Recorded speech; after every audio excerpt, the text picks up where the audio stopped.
Ao vivo já?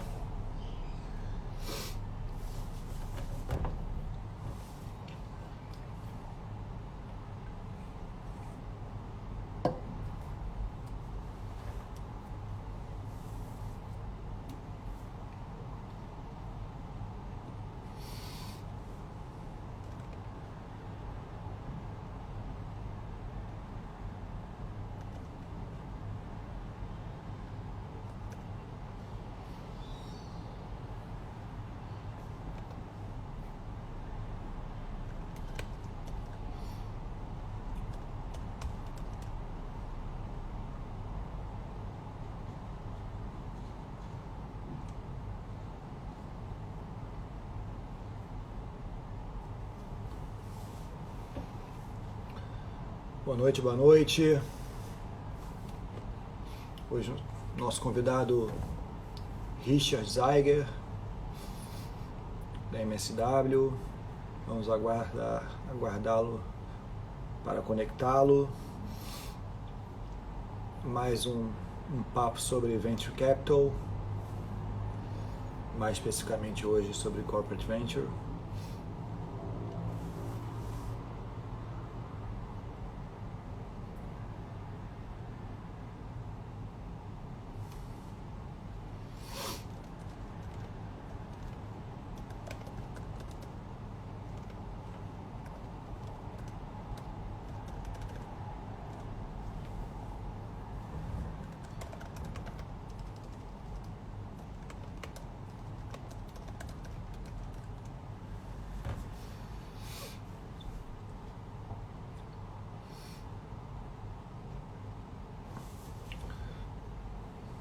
Boa tarde, pessoal. Pode ir entrando.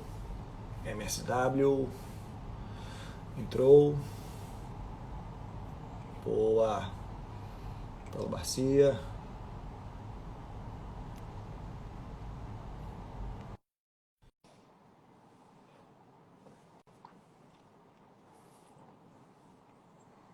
Aguardando a conexão para a gente começar o nosso bate-papo. Grande Tá me Richard. vendo aí, irmão? Tudo bem, cara? Tudo. E aí, sobrevivendo aí ao dilúvio? Deixa eu me arrumar aqui a... Peraí. Arrumei um tripé aqui para ficar profissional. Pô. Ah, garoto. Daqui a pouco você vai arrumar uma luzinha dessa aqui, ó. Não, aí também, aí já é demais. Aí virou blogueiro. Não, aí não dá não. Mas ajuda, pior é que ajuda mesmo. Independente de vai pra live, ajuda pra... Às vezes eu ligo ela aqui à noite só para poder continuar trabalhando aqui. Ajuda, com certeza. Imagino. Você que tem essa vida mais de rede social é importante. Pô. Essa vida de rede social. E falando isso, você viu lá o documentário da Netflix? Qual deles? Pô, esse que tá todo mundo vendo agora, o dilema das redes. Não, cara, eu sei qual é, mas eu não vi ainda não. Tô louco pra ver. Tá aqui na lista de to-do. Legal. Nada muito novo, mas é sempre bom para lembrar que por trás ali dessa telinha aqui existe algumas dezenas ou centenas de engenheiros que pensaram friamente, calculadamente no que fazer para captar sua atenção 24 horas por dia. Sem dúvida. Muito bom, cara. Eu sempre dou uma introduzida aqui no convidado, e aí eu sempre quando o convidado faz aquele próprio resumo lá dentro do LinkedIn dele, me ajuda bastante. Então, Richard Zeiger, fala? Zeiger? Pode ser Zeiger. Zeiger, legal. Zeiger. Muito bom, cara. Sócio da MSW Capital desde 2009, formado em ADM pela PUC Rio. Meu filho da PUC também. Pós-graduado na Universidade de Califórnia, San Diego. Passagens por L'Oréal, NIB, Merrill Lynch. Eu tenho alguns colegas que trabalharam na L'Oréal. Legal. Ingressou na MSW em 2008, por uma consultoria de fusões e começou por o M&A. Isso. Legal, bacana. Isso era uma das curiosidades. Você vai poder contar, né, como é que você foi parar lá na gestora. Perfeito. Dedica-se ao fundo BR Startups. Tem como principal objetivo desenvolver o ecossistema brasileiro de inovação através de investimentos em startups. O fundo reúne investidores pesados aí, como Microsoft, Qualcomm, AG Rio, Monsanto, Bayer, Banco Votorantim, Grupo Algar e Banco do Brasil Seguros. Além disso, ainda arruma tempo aí para ser conselheiro das empresas Debit, Cartem, Car10, Voa Educação, Carflix e Olivia. Você, nessas empresas, nessas startups, você é só conselheiro ou investidor também? Ah, de investidor. Ah, investidor. Sim, sim. Então, investidor do portfólio, então. Está no portfólio, exatamente. Ah, você não tem você não faz investimento anjo na física? Também, mas em geral pelo fundo, né? Pelo fundo. Ah. Legal, eu sempre faço essa pergunta para os gestores, porque isso é uma coisa que também... Como é que o gestor divide nessa vida? Cara, em geral não, né? Em geral a gente costuma fazer pelo fundo mesmo, não é usual, né? A gente já aconteceu de a gente olhar, mas em geral é pelo fundo mesmo, né? Que a gente costuma fazer investimento por a gente estar mandatado para isso, né? A não ser que seja que nem um cara meio que nem eu, né? Que fez uma carreira no investimento anjo e agora sim está levantando fundo, né? Então, eu continuo fazendo ali só a gestão de portfólio no anjo, mas o foco total agora no fundo, né? Isso. Muito bom, cara. Cara, obrigado, então, por aceitar aí um bate-papo totalmente tranquilo, aberto, informal. Eu fiz essa trilha aí, até denominei aí de Inside Anjos VCs, né? Para trazer aí para essa... Não só para a plataforma aqui do Instagram, mas que depois também esse conteúdo fica aí no LinkedIn, no YouTube, para mostrar para todo mundo, para os empreendedores e para, né, para quem é do mercado, quem gosta do mercado, as pessoas por trás também das gestoras, né, das redes de anjo, quem são essas pessoas, né? Por trás desse título de investidor, do PJ, existem ali os CPFs e tal. Então, quem são esses caras, essas cabeças pensantes, quem são esses malucos por trás dessas casas de investimento, né? Então, a dinâmica do papo é um bate-papo. Quem quiser fazer perguntas aí, pode fazer, botar aí no comentário, nas caixinhas. E, cara, primeira pergunta, como é que foi assim, como é que você foi parar nesse mercado? Como é que você foi parar na MSW? Tá, legal, Bruno. Primeiro, eu que agradeço aí pelo teu convite. Trabalho importante que você faz aqui no ecossistema do Rio, fazendo investimento anjo, né? Acho que é muito importante a gente ter investidores anjo que façam um trabalho como você, sério, né? Um trabalho que, realmente valoriza, né, o empreendedorismo e profissionaliza, de certa forma. Eu acho que isso é muito importante. Estou aprendendo ainda. Legal. Em primeiro lugar, eu queria dizer que eu não me considero um investidor. Assim, eu me considero muito mais empreendedor do que qualquer outra coisa. A gente estão contando como é que a gente foi parar nessa história do Venture Capital. Eu me formei na PUC, em administração. Depois eu desde cedo, né, eu quis empreender. Então comecei como executivo, né, trabalhando em grandes empresas. Trabalhei na L'Oréal, depois trabalhei na Web, que é uma consultoria. Mas em algum momento eu resolvi que acho que aquilo eu precisava fazer uma mudança, né? E eu tinha tido a experiência em empreender na própria PUC. Eu não sei se você teve a experiência de participar da empresa júnior da PUC, mas para mim foi uma das principais referências em empreendedorismo na minha vida. Legal. E aí eu criei uma empresa com mais 3 sócios para atuar justamente num mercado que a gente atuou quando a gente era da PUC, né, que é em pesquisa de mercado, pesquisa de marketing.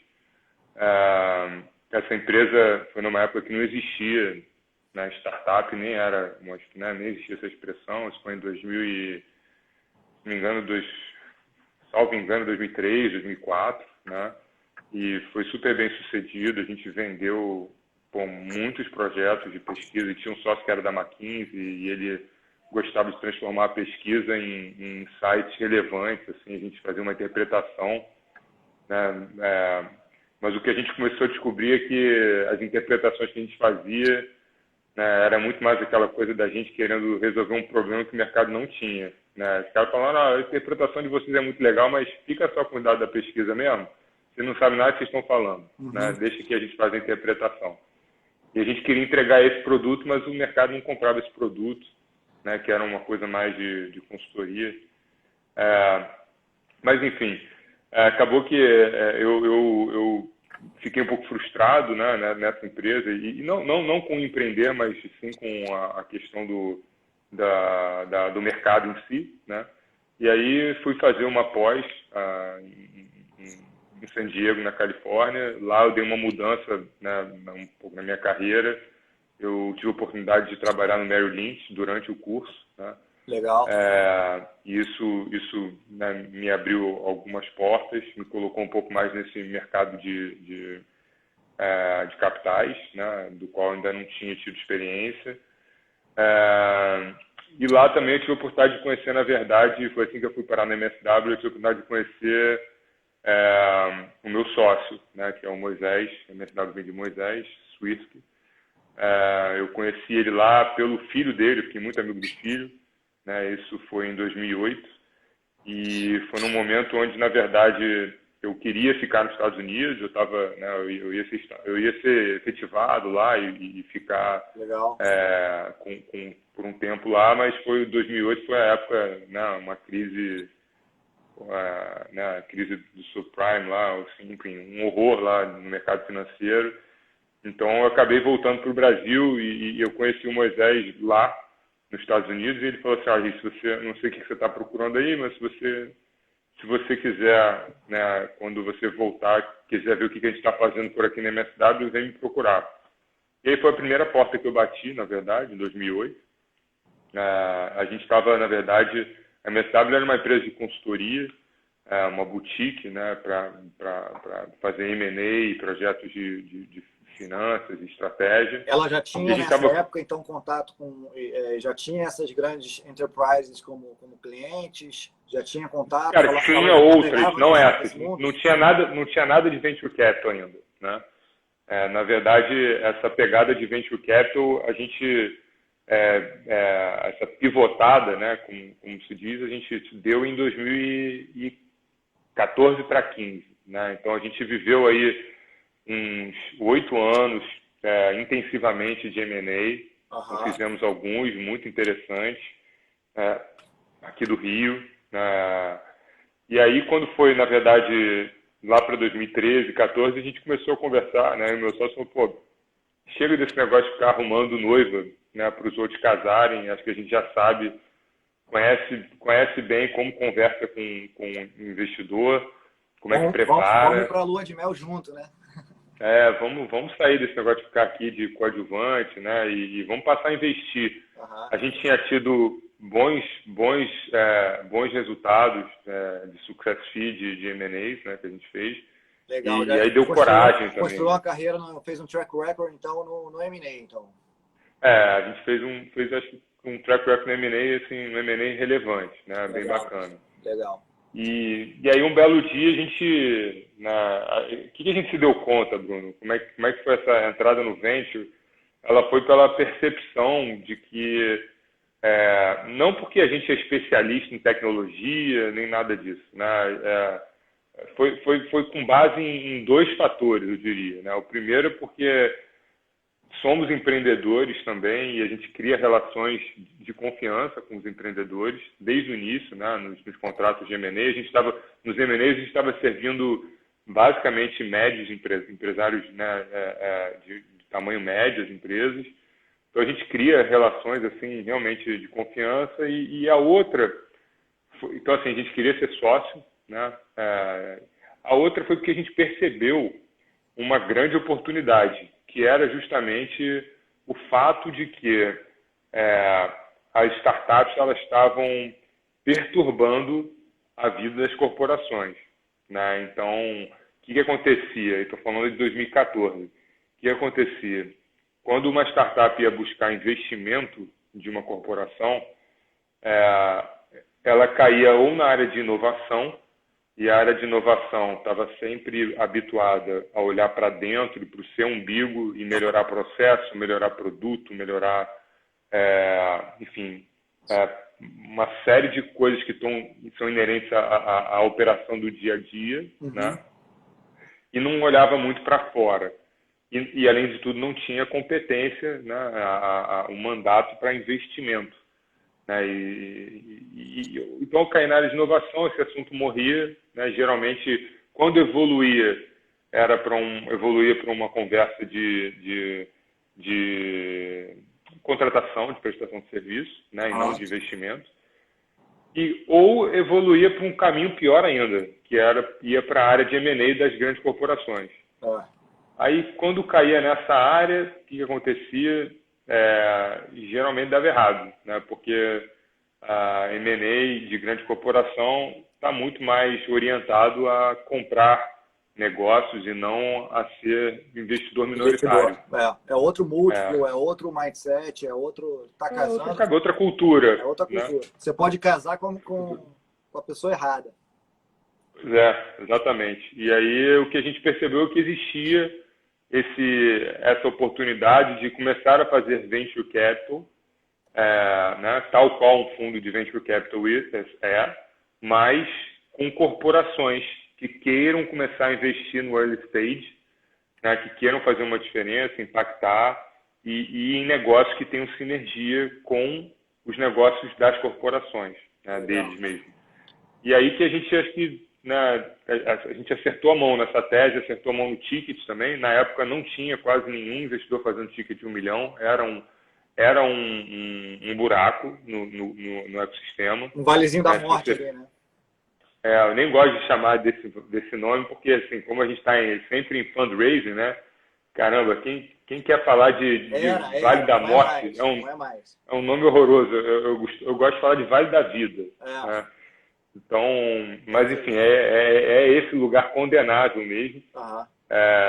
E na verdade, né, é um momento em que as startups, elas, mais do que de grana, elas precisam de serviço. Né? Elas precisam que as grandes corporações, principalmente aquelas que estão no B2B, né, que as grandes corporações contratem elas. Né? Então, acho que foi essa sacada aí que a gente teve. E assim a gente, na verdade, essa é a tese da MSW como um todo, né? De investir em negócios. Aí vocês levantaram esse primeiro fundo, né? Que foi aí levantamos o BR, é um fundo de 35 milhões, a gente investiu em 16 empresas de real. De real. Tá, 2014 foi isso? Começou em 14. Aí investiu o quê? 14, 15, fez follow-on e já está... A gente investiu ao longo aí em 16 empresas, e aí algumas teve follow-on, evidente. Agora a gente já está encerrando aí o período de investimento, né, desse primeiro fundo. Ainda tem algum espaço, talvez, para fazer investimento, mas não é mais o objetivo, né? Só se cair alguma coisa muito extraordinária, né? E agora a gente está levantando um fundo novo, né, que é exatamente com, enfim, acho que você vai perguntar, mas é a mesma filosofia. A mesma tese, Mesma tese, né? A gente, de novo, acho que esse problema para as corporações, ele só aumentou, né, de certa forma. Então, ou seja, cada vez mais... Vai variar as verticais só, ou não? Vai variar de acordo com as novas corporações que a gente vai trazer para esse novo fundo, entendeu? Legal. Então, assim, esse problema para nós, o que a gente entende é que, na verdade, quando você pegou, assim, 2014 a 2017, 2018, o ecossistema de corporate venture, de uma maneira geral, ele teve uma primeira, na verdade foi uma segunda, né? A primeira começou com a Intel Capital lá atrás, em 2005, que foram pioneiros de verdade. E esses foram os desbravadores de Corporate Venture Capital É isso que eu ia aqui. te perguntar. O prazo para o fundo com corporate, ele também fica ali no torno de 10 anos ou ele... É igual, é um fundo de Venture Capital, cara, É um como qualquer fundo de outro. venture capital, né? Fundo de Venture Capital como qualquer outro, com Tá. prazo de investimento, enfim, é igual, é um fundo de Venture Capital. A única diferença é que os LPs são corporações, basicamente. Tá. E vocês abrem espaço para pessoa física no LP ou não? Cara, a gente está no fundo 1, a gente não abriu, né? A gente chegou a ter alguns diálogos. A gente, no fundo 2, está avaliando. Entendi. Né? A gente está avaliando, talvez seja possível, né? Ainda estamos avaliando isso, porque a gente entende que pode ser complementar, dependendo do tipo de investidor. Legal. E eu sei que é uma informação fechada e tal, mas de 6 anos do primeiro fundo, mais ou menos assim, um terço daquele é a média, é o padrão, ou você confia na tese de que não, a minha tese ela dá dois terços que vão dar alguma coisa e só um terço que vai morrer e ficar andando de lado? Cara, eu confio muito na tese, né? Senão a gente não estaria nem captando um fundo novo. Exatamente. Eu gosto de um terço. Uhum. Acho que é digno, né? Legal. Mas eu acho que vai ser melhor que isso o fundo 1. Pô, legal. Né? Eu acho que a gente vai ter, assim, empresas que talvez seja mais para 2 terços. A gente vai ter empresas que vão, desculpa a expressão, vão porrar muito. Legal, né? legal. Mas assim, né, o negócio de venture capital é um negócio de longo prazo. Né? Você conhece bem. Então, a gente precisa esperar, né, as rodadas. Legal. Boa parte das nossas empresas estão passando por rodadas Series A agora, ou já passaram. A gente teve aí esse ano acho que 2 ou 3 já que fizeram Series A. Legal. E vocês costumam fazer follow-on em qual percentual do portfólio que vocês fazem follow-on? 20%? Cara, então, depende. O fundo 1 não tinha muito recurso disponível para follow-on. Não separaram. Então, a gente fez poucos. A gente não separou tanto, porque era um negócio foi uma proposta muito diferente, né, para o mercado. Então, o investidor corporação, você tem que tratar ele de uma forma muito diferente do investidor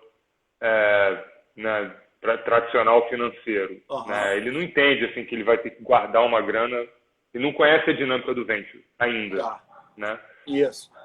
Mas e quando muda o gestor lá, o contrato de vocês deve prever que, mesmo mudando o gestor, a diretoria, o C-level lá, o que está comitado lá está comitado, é isso? Ah, sim, com certeza. O compromisso é de 10 anos. Legal. Né? Legal. Aliás, isso é um ponto relevante também da nossa tese, né? Que é justamente esse ponto, assim, né? A corporação ela vai fazer negócio com... Hoje já tem algumas corporações, na verdade você conta nos dedos, mas você tem corporações que já estão estruturadas como Corporate Venture Capital aqui no Brasil. Talvez 10 no máximo. Já tem um fundo rodando direitinho, enfim. Mas a questão é que, né, quando você está lidando com corporação, do lado do empreendedor, você tem que ter muito cuidado com essa situação que você acabou de apontar, que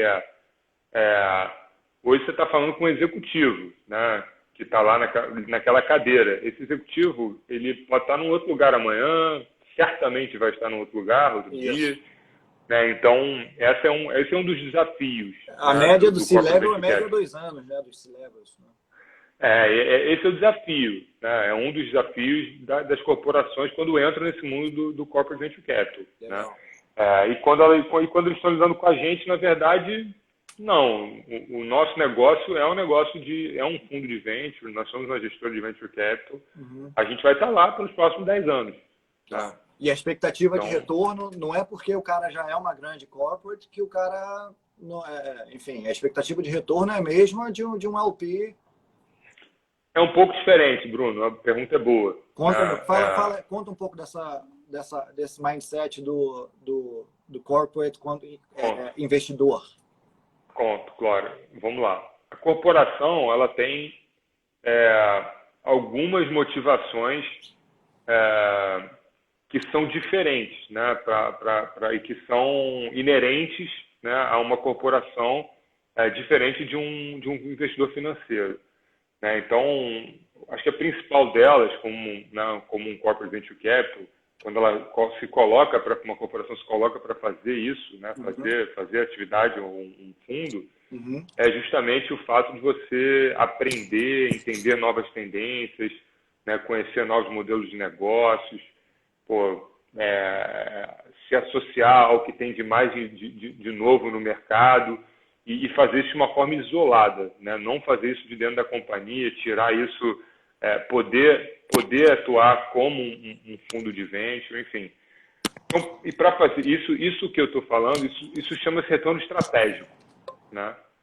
A corporação ela precisa ter esse retorno estratégico. Ela quer ter retorno financeiro também, evidentemente, né? Ela precisa do retorno financeiro também, mas ela precisa ter essa forma, vamos chamar aqui de retorno estratégico, essa forma de se engajar, de engajar os seus executivos na jornada, na troca com as startups que ela investe.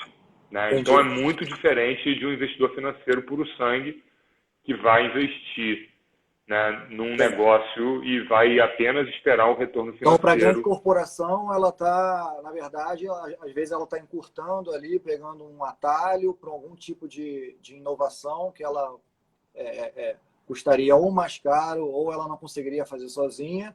E, ao mesmo tempo, ela está vendo o seu time dentro da corporação interagindo com as startups. Então, adquirindo o propósito, a agilidade que a startup traz, adquirindo toda a cultura de uma empresa ágil, né? Exatamente, cara. Exatamente. Isso é o retorno estratégico. Legal. Né? E o investidor financeiro, ele não está preocupado com isso. Ele está preocupado com quanto que o fundo vai dar de retorno e ponto final. Né?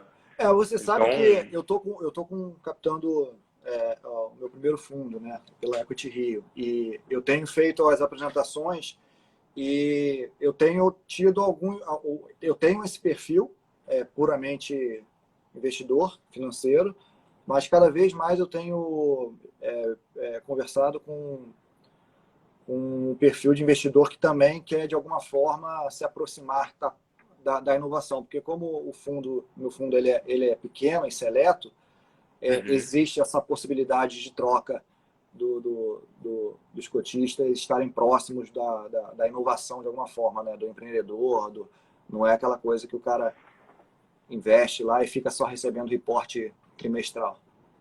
Perfeito. Muito bom, cara. E aí vocês estão agora já partindo para o segundo.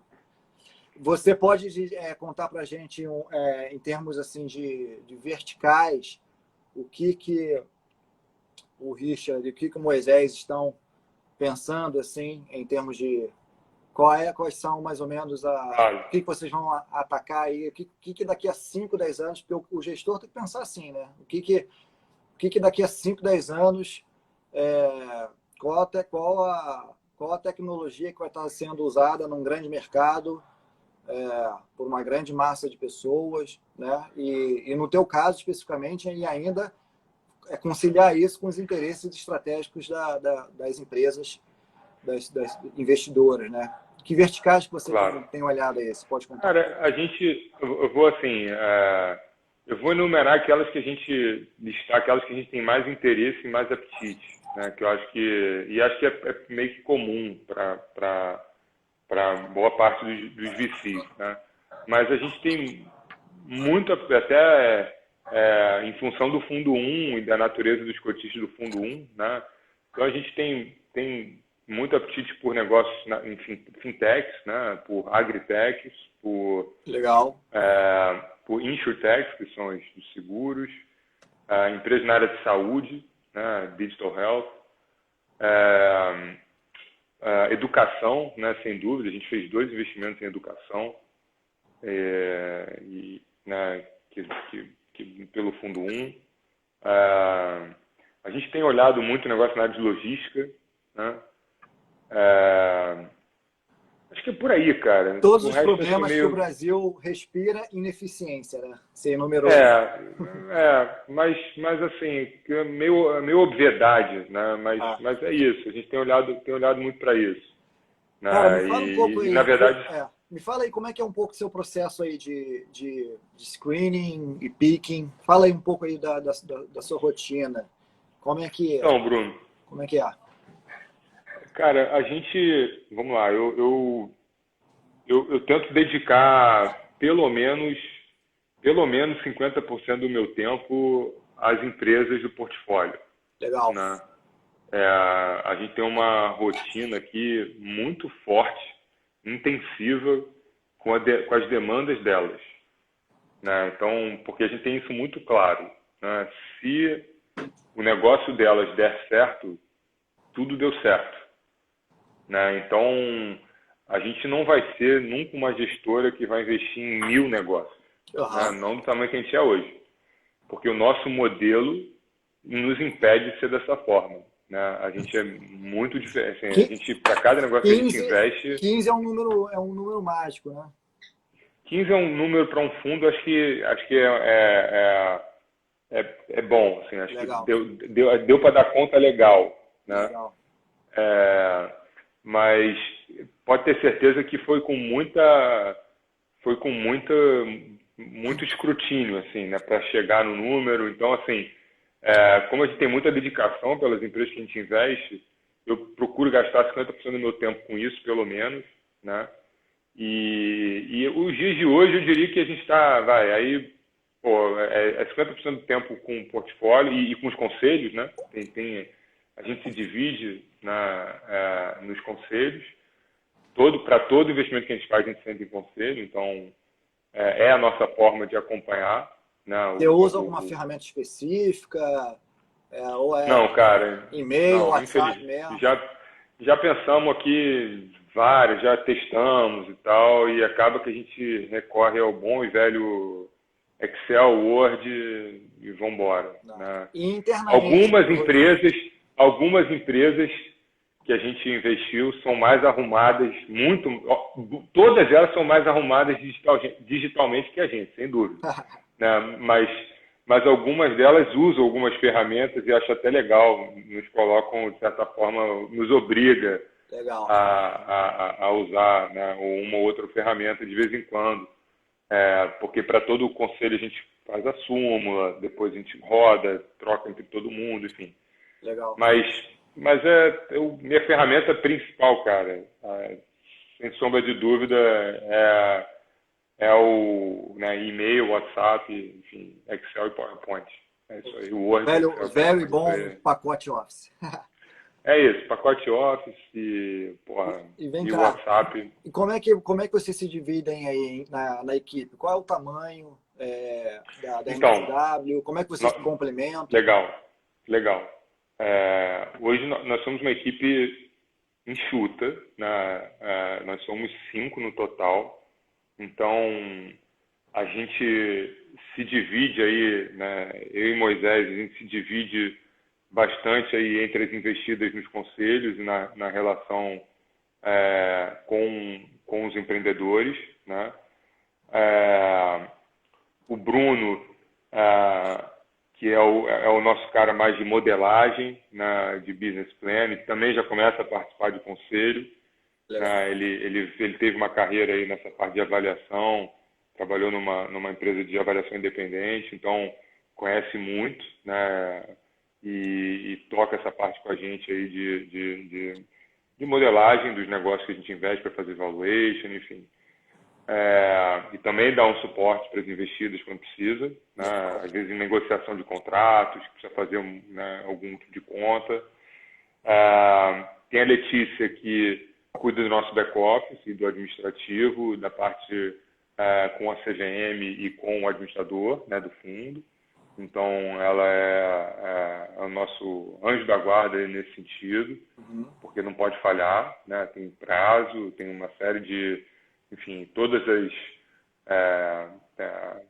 tem protocolos que a gente, como é um mercado regulado, né? Talvez muita gente não saiba disso, mas É um mercado regulado, então, por exemplo, todas as empresas do fundo têm que ter auditoria, tem que fazer valuation periodicamente uma vez por ano, né? Então ela cuida dessa parte. E agora, recentemente, também a gente trouxe mais um partner, aí, um sócio do time, que é o Renato.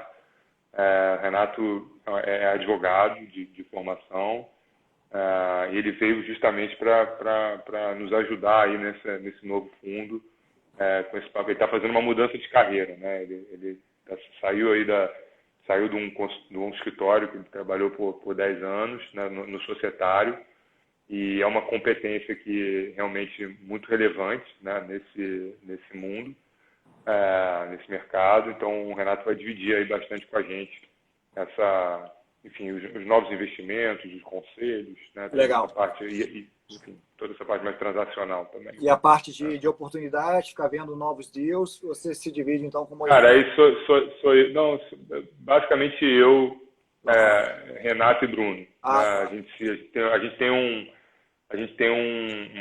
recebe os decks pelo meu deck@msw.com.br. Legal. E a gente está sempre trocando sobre, né, sempre que vem alguma coisa interessante, a gente sempre se divide aqui, né? Bom, quem vai abordar, isso é uma coisa que a gente tem muito importante aqui, que é tentar, né? Óbvio que escapa, né? Às vezes não dá conta, mas a gente tenta sempre responder a todo mundo, né, de maneira igual. Não dá para dar feedback para todos, né? No começo a gente dava feedback para todos os nãos, né? Eu diria que até até início do ano passado a gente, cara, dava feedback, era uma rotina, assim. Legal. Né? Mas hoje a gente não consegue mais, cara. Não dá. Né? Então, mas a gente responde, procura sempre responder e agradecer. Né, legal. E o que num deck é um no-go assim de cara? E o que por outro lado, o que no deck te salta os olhos? Eu vou te falar assim, nada é muito no-go, né? Mas assim, tem coisas que já de cara, quando vem um Word, um descritivo, um paper acadêmico em Word, aí já não dá muita vontade de um NDA. Ou junto com o NDA, né? Isso já é difícil. A gente orienta, cara, né? No começo, hoje menos, para ser bem sincero, mas a gente aí manda, como é que faz um pitch, devolve, né? Porque acho que a gente tem esse papel também, né? De instruir. Então, isso é um no-go, né? Certo, mas o cara, acho que assim, um bom deck é um deck que desperta a curiosidade do investidor para chamar para um call. Né? Então, tem coisas básicas que tem que estar ali, né? Que o mais importante de tudo é o que aquela startup se propõe a fazer, né? Por que ela está fazendo diferente de alguém que está no mercado, o time, né? Que está ali, e um pouco de projeção, né? De o que ela já fez e projeção, né? Em números, um pouquinho de números. Isso aí, cara, se estiver bem escrito, bem relatado e for bom, você já vai naturalmente despertar curiosidade e interesse por uma próxima conversa. Eu vejo também muita empresa que manda deck de 50 páginas, 40 páginas. Cara, não dá. Você vai parar na página 10, né? Muita foto de produto, né? Foto demais. Então, essas coisas não tem necessidade, né? Você não vai vender naquela hora. O deck é para despertar curiosidade. Né? Richard, conta aí um pouquinho aí do portfólio, da tua vida aí, como gestor. Aquele deal assim, que você se orgulha muito de ter feito. E também o outro lado da moeda, aquele que você deixou passar, que até hoje você fala, putz, esse podia estar na carteira. Legal. Acho que é injusto falar de um, né? Mas eu vou falar assim, só para manter uma certa algum tipo de lógica. Eu vou falar do último que a gente fez, que eu gosto muito, né? Que é da Árvore Educação. Legal. A Árvore não sei se você já ouviu falar, é uma EdTech uma plataforma de leitura onde os professores utilizam, né, essa plataforma para entender, enfim, como é que para mandar os livros para os alunos lerem, né? Então a escola faz uma assinatura para os seus alunos poderem acessar um acervo aí de mais de 30 mil títulos, e aquilo passa a ser uma plataforma para o professor acompanhar como é que está o aluno, enfim. Que legal. E esse foi um dia muito bacana, porque, primeiro, porque é em educação, né? E eu costumo falar muito isso, assim, fazer um deal em fintech, fazer um deal no agro, um deal nos seguros, não vou tirar. Qualquer deal que você faz é muito legal, né? Quando você está... Isso é um negócio interessante também, assim. Quando você é um investidor institucional, é demorado fazer um deal, não é uma coisa de um dia para o outro, né? Tem que passar por tantas etapas que é demorado. Então, assim, é um motivo grande de celebração, né? Quanto tempo demora? Quanto tempo demora? Cara, a gente teve deal que levou 9 meses, teve deal que levou 1 ano para sair. Um filho, né? Um quarto. Filho, esse, por exemplo, levou quase 1 ano para sair. Entendi. Né? Então, enfim, esse é um deal de educação que dá muito orgulho, né? Porque você sabe que está fazendo alguma coisa realmente pelo país, né? E tem um impacto muito relevante. Legal. Né? Então, a Árvore é um negócio que orgulha muito. E a gente fez um M&A antes, né? Então, a gente ajudou a construir um M&A antes né, da Árvore com a Guten, que era uma empresa de conteúdo muito parecida, mas só que de conteúdo, né?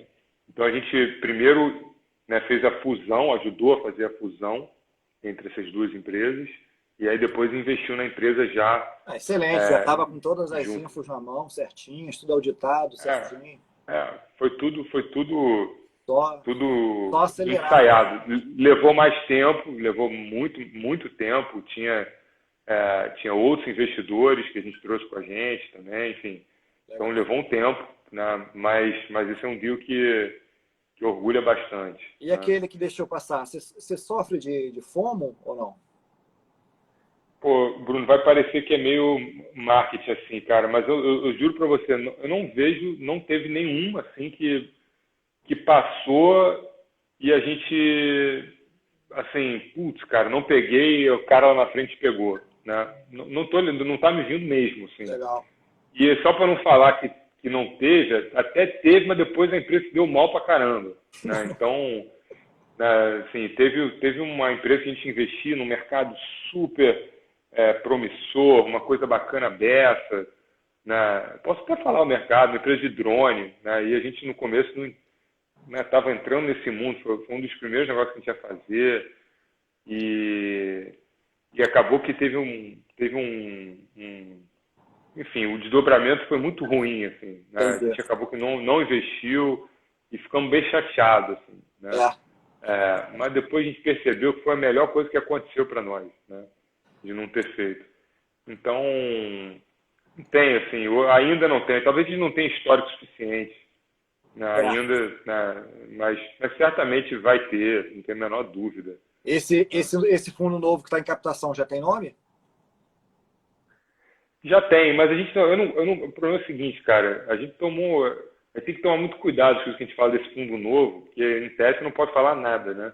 CVM está aí. Então a gente procura não falar muito, assim, é importante falar sobre o fundo novo, cara. Vai ser parecido, o mesmo valor de captação do primeiro? Maior, vai ser um fundo maior, né? Um fundo de 100 milhões. Legal. Então a gente, enfim, vai mirar nesses segmentos também, no agro, no mercado de capitais, finanças, né? Seguradoras, saúde, educação, porque é o que você falou também, são necessidades estruturais aí do Brasil e que cada vez mais impossível você é uma corporação e não está investindo numa startup desse segmento, né? Exatamente. Você pode fazer aceleração, pode fazer hackathon, pode fazer todo esse negócio, né? Deve fazer. Mas no final você vai ter que investir também. Em algum momento vai chegar essa hora que, se você ficar de fora dessa brincadeira, vai dar muito arrependimento, né?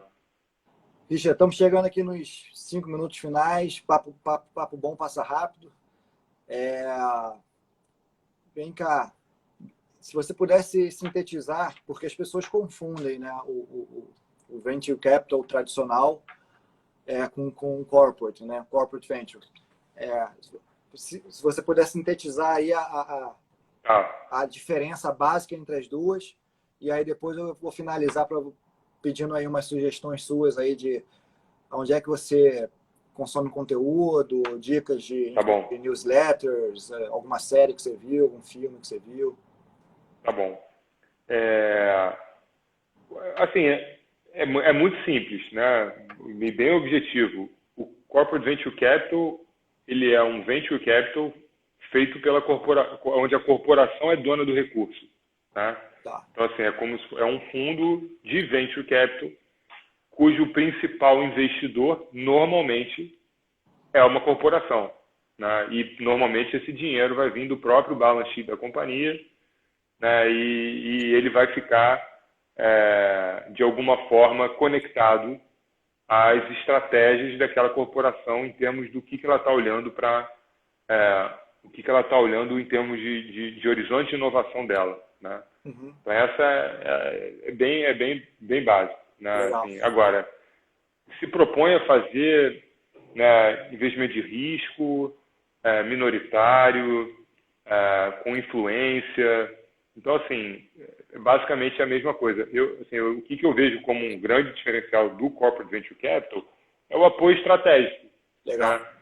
Né? 50% das corporações, ou mais de 50%, elas fazem Corporate Venture Capital no early stage. E por que isso? Né? Porque elas sabem que é a hora que elas chegam e conseguem ter mais influência e conseguem realmente ajudar, né, e contribuir para o desenvolvimento daquela startup. Né? Legal. Então, acho que essa é a diferença. O Filipe fez uma provocação, uma pergunta, se existe algum tipo de conflito de interesses. Deixa eu ver se eu busco aqui. Aqui, ó. Existe essas crenças, né? Assim, mas se a corporação investir, ela vai atrapalhar a saída. De jeito nenhum. De jeito nenhum. É exatamente o contrário. Eu enxergo dessa forma, né? Agora, existe esse tipo de preocupação, é legítimo, não é? É legítimo essa preocupação, porque tem muita corporação que faz muita coisa errada, né? E aí, por exemplo, por isso que dá margem para esse tipo de situação. O cara investe com a cabeça de M&A, já querendo comprar uma opção para comprar o controle. Aí não é Venture Capital, entendeu? Não é Corporate Venture Capital. O Corporate Venture Capital, né, em essência, é o cara que é um investidor minoritário, que quer que aquela empresa investida passe por outras rodadas de investimento, sem ter nenhum tipo de privilégio, a não ser um prorata, como qualquer fundo de VC pede, né? Então, cara, assim, eu não vejo, eu vejo como, na verdade, como uma boa oportunidade, assim. Eu acho que, por exemplo, vou pegar o nosso caso, né?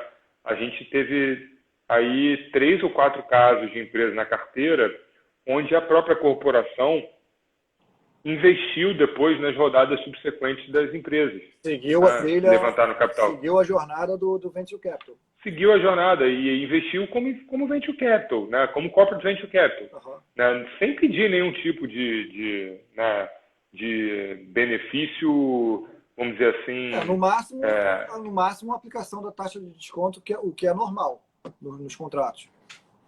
Pode ser, ou isso, né? Ou na verdade, um prorata um pouquinho maior, porque, de novo, a corporação, ela vai dar mais do que capital. Por isso que eu acho que a beleza desse modelo é esse. Assim, a corporação, ela é um investidor de venture, mas ela vai dar mais do que o capital, entendeu? Ela vai dar algum tipo de canal para aquela startup vender, ela vai ajudar no co-desenvolvimento de uma solução, ela vai trazer alguém do time para sentar ali do lado do founder e ficar como um mentor.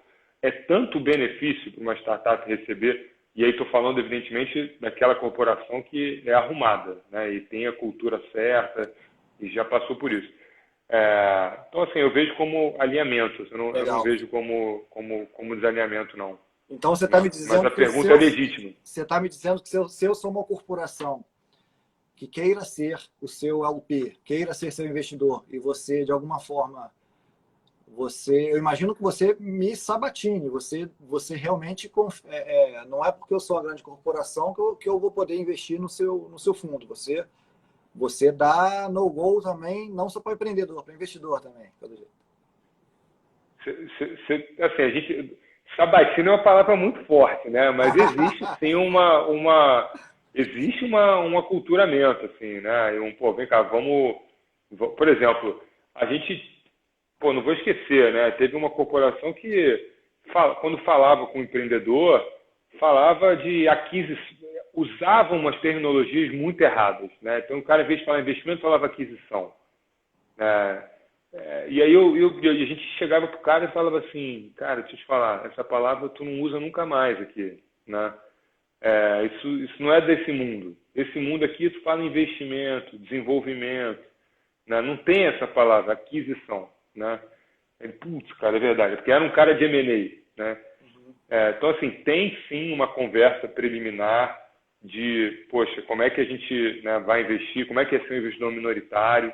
Legal. Mas quando a corporação já chegou na decisão de fazer com a gente, ela já passou por esse, né, de certa forma, passou por esse tipo de Mas o empreendedor, e no outro lado lá, como é que você dá com a situação do empreendedor achar que ele pode estar fechando, em vez de abrindo o leque com toda essa gama de serviços que você falou que uma corporação entrega, na cabeça do empreendedor, o empreendedor é sempre maluco, né? Ele sempre acha Cara, que olha só. a startup dele vale X milhões e o mercado inteiro vai querer comprar. Então, no caso aqui de uma fintech, vamos usar aqui a pergunta do Felipe, que é boa. Ou para o Bradesco, né? Ou para o Santander, ou para, enfim, os Big Four aí. Como é que você enxerga isso?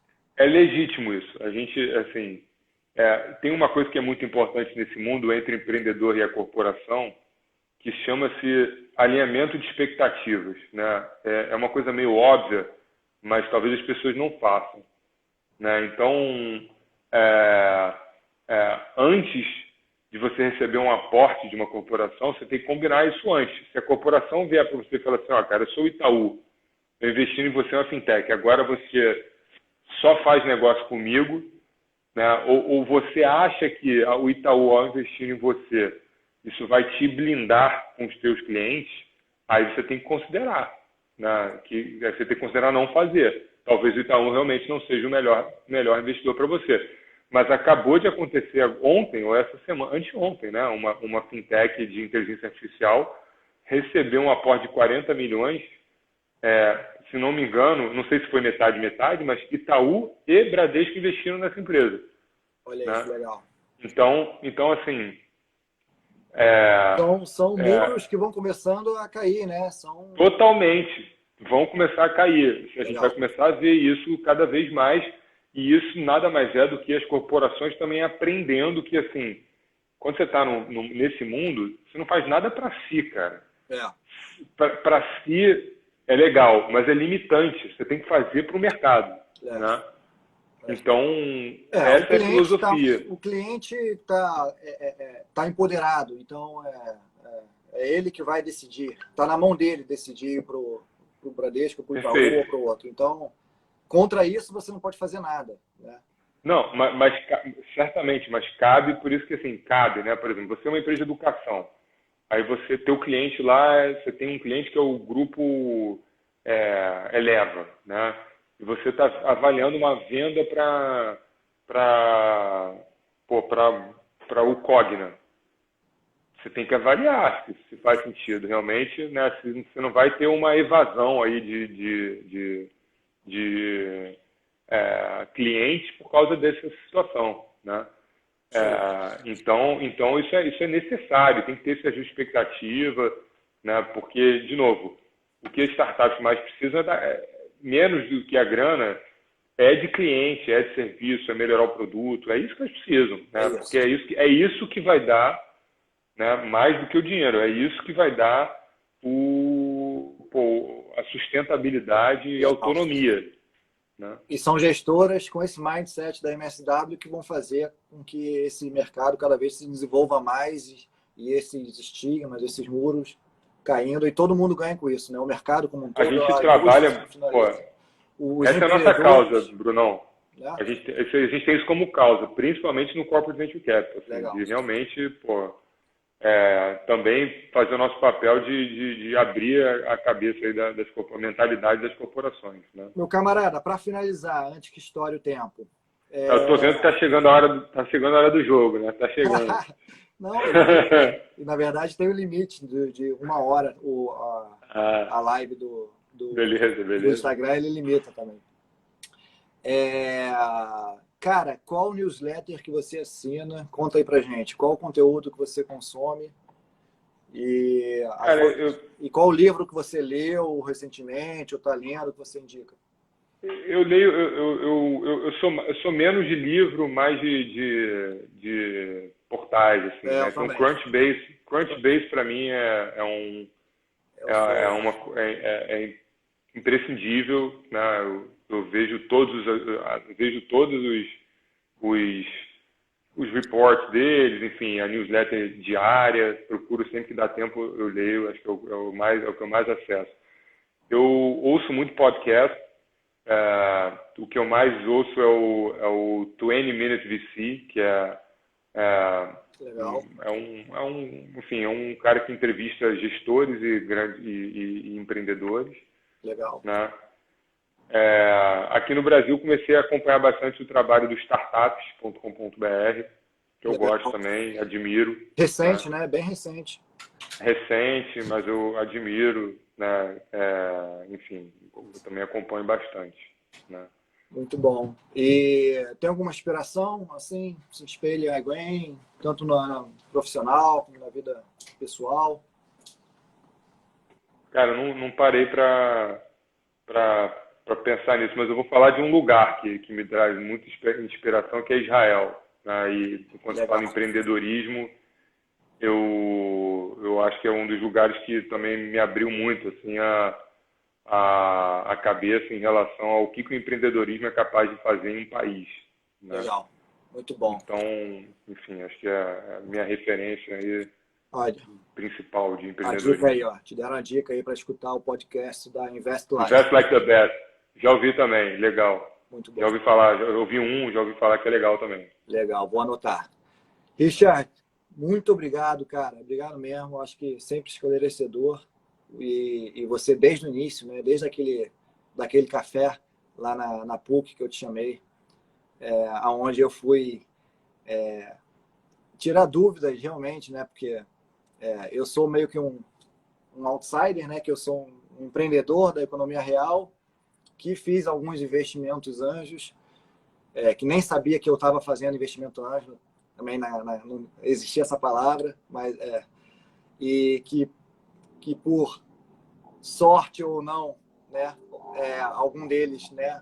Deu certo, como o propulsor agora está aí mais focado no mundo de investimentos. Estou levantando o nosso primeiro fundo aí pela Equity Rio.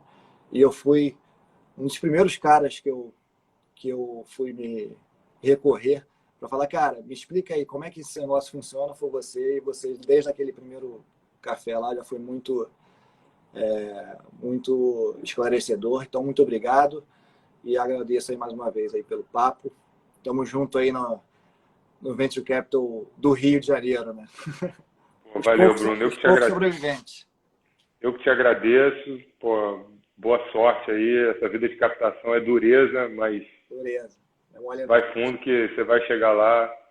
E, pô, conta com a gente aí sempre. Valeu. Obrigado pelo convite mais uma vez. E agora vamos lá para o Equador, que tá na hora. Tá na hora. Vamos se preparar, botar a caneleira aqui. Valeu, cara. Abração. Obrigado. Um abraço. Abraço, cara. Valeu.